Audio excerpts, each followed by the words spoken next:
Hello, everyone, and welcome to Eye to Eye. The social networking website patientslikeme.com helps patients understand the meaning and impact of their conditions from those who know best, other patients. Dr. Sanjay Gupta spoke to the site's creators about the valuable service it provides. I think most patients find us, either through their doctor recommending it or another patient they meet that tells them about the site. So it's a very sort of one-to-one connection.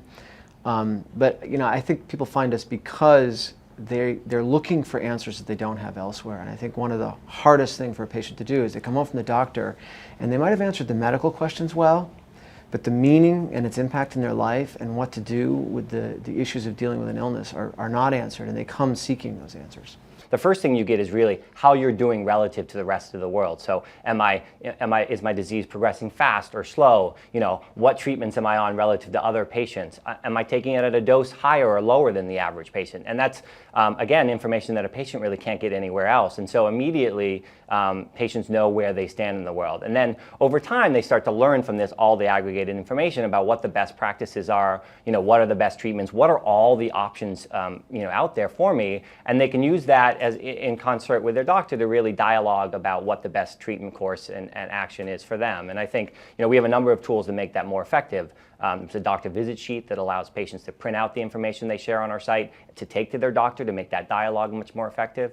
And so it's really about better management of their illness overall and really understanding how they're doing relative to the whole community. One of the things that I've been looking at bulletin boards online for years, and one of the problems with the internet is that you don't know anything about the information. So you tend to hear, whether it's a stem cell transplant or a crazy new herbal supplement that someone's supposed to take, you hear the best case and the worst case. You hear the person that it's a fraud, or you hear the person that says it cured me. Well, the reality is the reality is always in the middle.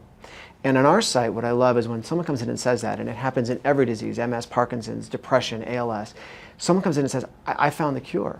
And on our site, what happens is the patients on the forum say, well, there's 10 other people that did that, and they didn't get cured, and I'm really happy for you, but you don't have any data, so why don't you tell us everything about you and share that, and then in 3 months we'll see if it's still working as well, and we'll talk about it then. And so all of the claims vanish in the reality of the time and the disease and everything, so we can illuminate what really works. We really could see a time when a significant portion of the patients share the information on all their illnesses and make everybody's healthcare better.